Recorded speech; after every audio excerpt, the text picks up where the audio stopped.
Can I just say that Matt Reeves' Batman looks so much more grounded than the DCEU version? But hey, that's just my opinion.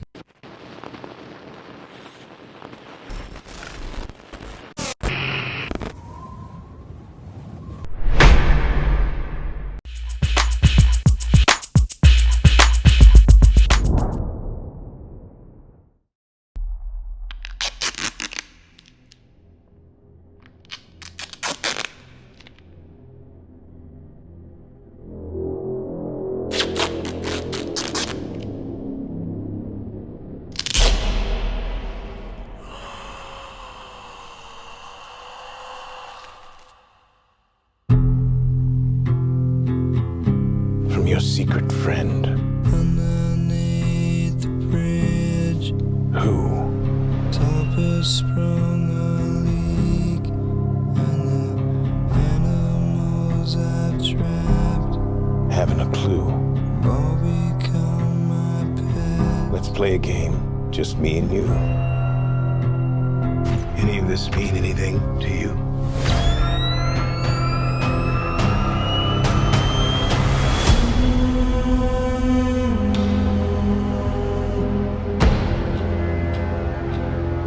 You're becoming quite a celebrity.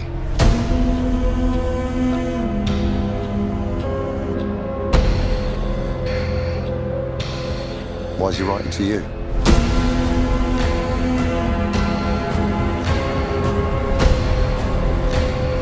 If you are justice, please do not lie. What is the price for your blind eye? The hell are you supposed to be?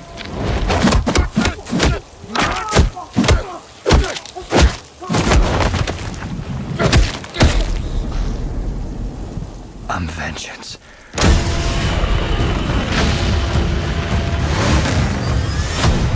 Whoa! This guy's crazy!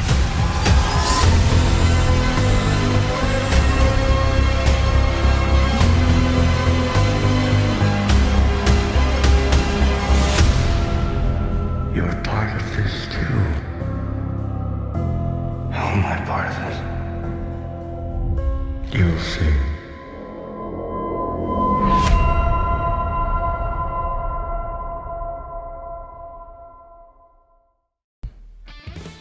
Yeah, so what's up, guys? It's your boy Panther. Welcome to the Prate podcast. So, just to get straight into it, I feel as though this is probably going to be the best Batman film since the Dark Knight franchise. Number one, look at the texture, look at the tone, look at the feel. I feel like what the Snyder versions were lacking was that comic book feel. It felt like I was watching some blockbuster by Michael Bay or something, you know, those tasteless, heartless, not so creative films, you know what I mean? And this one felt a bit more connected to the fandom as well. I like how instead of using year one, they actually found a decent comic to use. Not that year one is trash, but I think it's been used to death. Like, I feel like the Dark Knight trilogy was inspired by that film, and then Snyder tried to do the same thing except in his own overboard style. But I like what Matt Reeves is doing. I like the feel. This film feels textured, it feels cultured. And yeah, I like the use of the Nirvana song as well. Like, that song has so many hidden meanings. That song itself is like complex as hell, just like Enigma is, or not Enigma, I'm thinking of the Gotham TV series, like Edward Nashton, because I feel like there's a lot happening in the trailer that you just don't notice in the first look. Like, number one, the track they use, right? Like, I compare it to Enigma, like I was saying just now, because like that track, if you listen to it on its original LP, it's actually about 10 minutes, not 10 minutes, about 12 minutes long, in which there's another track at the end. There's like 10 minutes of silence and then another track at the end. starting 10 minutes from the actual end of the song. That's mad. Especially considering like the play in imagery in the film as well, in the trailer at least, because you can clearly see Edward Nashton or the Riddler. Let me just call him the Riddler from now on. Is right there killing his target. I get the sense that it's the mayor of Gotham City. Judging just by the setup, the scenes in the background, it looks like it was the mayor who was probably voted in some dubious way or something, and Nigma is sort of like trying to be like that anti-hero type vibe. It's so curious why I keep on calling him Nigma, but I think the Gotham TV series did just a wonderful job of connecting me with those characters. So here are my tidbits, here are my things that stood out for me. Number one, the fact that Commissioner Gordon isn't even commissioner yet, but clearly isn't a low-level detective, because like, he's walking in with the Batman. He's coming in looking like a boss, okay? You can see this FBI there, which also further proves my theory that it was the mayor that was killed, because the FBI doesn't just rock up for anything. Number two, like, it's a year 2 story, so it's not an origin story, but it's also not old man Bat. With the Christian Bale Batman, it felt like, okay, it's year 1. That's Batman because it's year 1, but it's not year 1, if you know what I mean. We haven't experienced the training and all that jazz. It felt like a fake year 1. This one didn't even try that. This one just kept with it. I'm in year 2. We don't need to explain the unnecessary riffraff in the back. We've had enough of Batman's origin story. We've seen it like a billion times over. Let's just have the thing. Just let it happen, you know. Year 2, things have already begun. We've got our villain, we've got our characters, they're all already well acquainted. Let's get it on.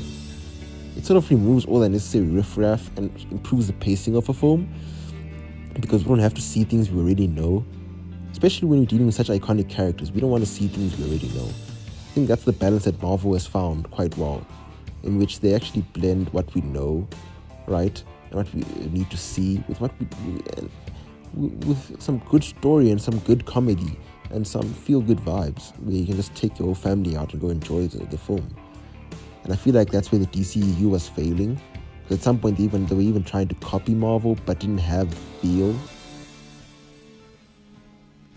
And that's what I like about this trailer so far. It feels like it's connected to, it feels like a DC comic, you know. Doesn't feel like we're trying to copy Marvel because Marvel's doing well. My third is more of a what the fuck moment. When I realized that people are just rather childish, because if you have to look at what Batman is in the story, this is year 2. This is the beginning. He doesn't have much in terms of tech to work with, and you can't go use Wayne tech because it's gonna expose him, right? So he has to actually physically create and tinker. Therefore, the suit's gonna look old. The Batcave is gonna look like a little dungeon with a couple of screens.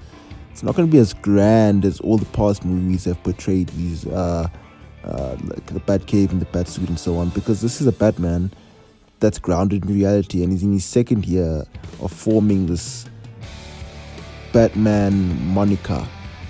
You even see that when he's you can even see when he's being attacked by the police and he escapes and he's being shot at.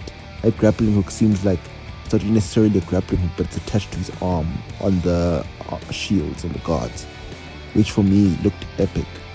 And looked even better when he was fighting, because he was looking cranky and pissed, and he's beating up those goons outside the police station, I'm assuming, judging from, I'm trying to build some chronology in the trailer, and like he's beating up those goons, and you can see the rage, and you can see he's basically just holding him up for more punches. It was mad. It felt so gritty. It was insane. Sure. In closing, here's my theory. I get the feeling that the Riddler is actually going to teach Bruce a lesson, and a good lesson. Not in the sense of punishing him, but I think he's going to show Bruce the darkness that he lives in his city, the level of corruption and criminality. The Riddler is sort of going to be like the Batman's whistleblower in this movie. That's the sense I get, because I think even the Riddler believes in the Batman. but I don't know. That's just me. Anyway, that is the Prate podcast for the Batman review. Check out our new videos. We post at least twice a week from now on. So yeah, check the shinies out. Like, comment, subscribe, and hit me up on my socials. Siege Productions ZA.